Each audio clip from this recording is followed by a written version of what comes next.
Thank you, Madam Chairperson. First of all, this budget should have been discussed on the floor of the State Assembly. The fact that it has been brought to the Parliament House tells you about the anomaly. This is not a regular thing that the state budget is discussed on the floor of the House here. But there is a story about why this budget is here and what does this budget speak of. First of all, it speaks of the exclusions and the contemptuous nature in which the present government has dealt with the state of Manipur. The number will speak, the measures that is reflected on the budget speaks. We have talked a lot about Prime Ministers not visiting the state. Initially, at the beginning of the crisis in 2023, I was heard that the Prime Minister did not visit. Today, I'm almost indifferent. Whether he visits the states or not does not matter anymore. But the rest of the country should know that there is no visa issue for the Prime Minister to visit the country. He may go to Ukraine and talk about peace, and his own citizens have been slaughtered and more than 60,000 people have been rendered homeless. This kind of a behavior can never be justified by anybody who swear by nationalism. It can only be done by those who swear by pseudo-nationalisms and who has a peculiar idea of nation that thrives on excluding people. Now let me talk about this budget in two ways. What does these numbers speak of? The first one is this, a clear sense of the state of economy of this state called Manipur. Look at the fiscal liabilities. It's 37.07% of the GSDP. What does it speak of? It speaks of a terrible state of an economy, the debt burden that the state witnesses. Look at the revenue expenditure, 61%, of which roughly around 45% goes to salaries and pension. Look at the capital expenditure, 39%. What kind of a development project or development of the state that you can sense from these numbers? Or for that matter, you look at this non-tax revenue component, 1%. I thought that this budget would have schemes to deal with this basic economic anomalies of the state. For instance, trying to look for additional or diversification of the additional sources for the non-tax revenue of the state. No, we don't have that image here. I thought that there would be measures to deal with this debt burden. There's nothing of that kind. This is a normal aspect of any budget that you expect this budget to reflect, but we don't have. But over and above this, you have this crisis for 21 months. Does that budget reflect anything on that? No, nothing of that kind. 60,000 people, how do you expect that kind of economy of a state to deal with this crisis without the help of the center? We're not asking for UN interventions. We're not asking for international financial institutions to help Manipur. We're asking for additional source of money from the federal government as a constituent state of India. You don't get anything. How do we deal with this 60,000 people who are rendered homeless, villages wiped out, women and children suffering, children not able to go to school?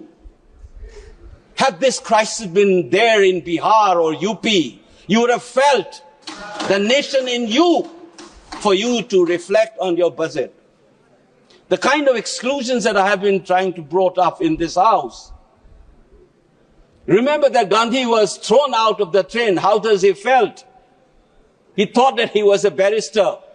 He thought he is entitled to that compartment in the train. He was thrown out of that.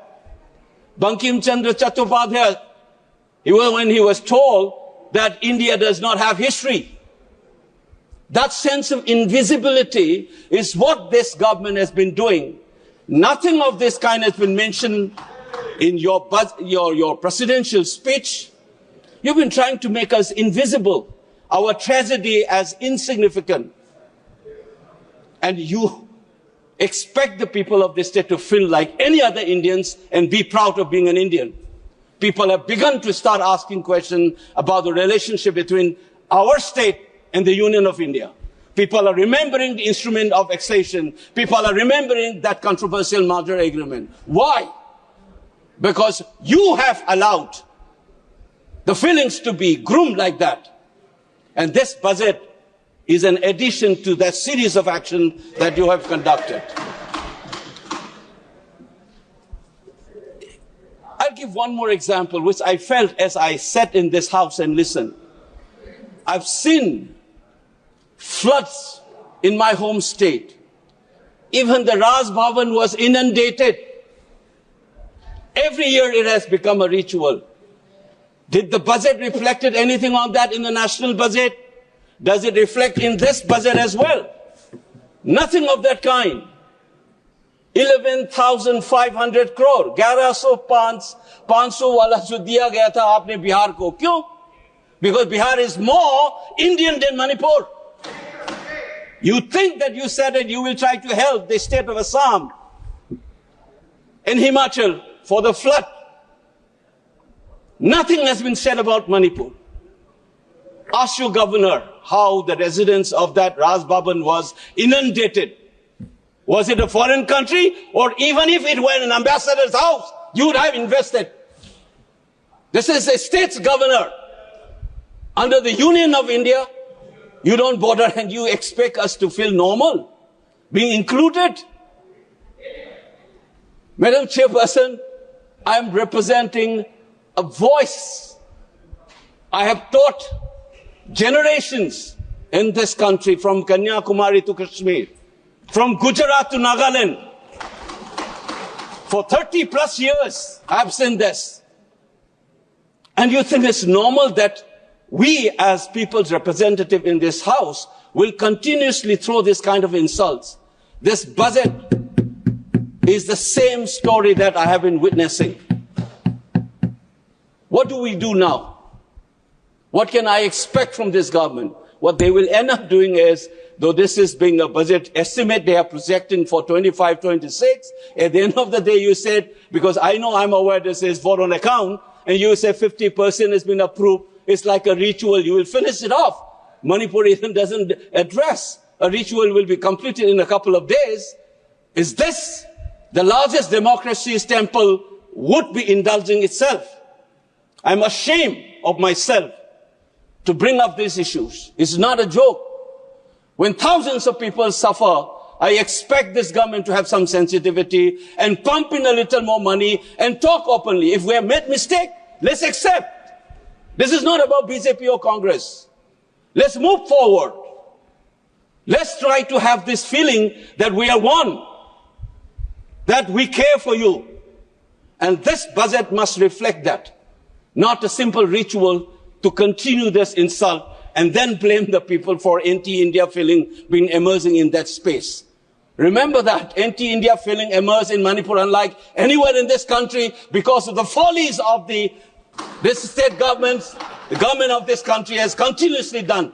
None other than the Home Secretary, a retired Home Secretary of the Union government has said, Manipuris have been insulted and the only way to move forward is for even the Prime Minister or the President to apologize. That insult continues even today. And this budget not taking care of the IDPs, not taking care of the basic needs of that economy, not taking care of the floods that has become a ritual, and you think it's going to be another ritual to pass in this floor of the House. It's very saddening, Madam Chairperson. I hope sooner we learn this and make corrective measures. I'm only wishing that one day we will be able to say that we are all Indians. We feel the same feeling as everybody else. Thank you, Madam Chairperson.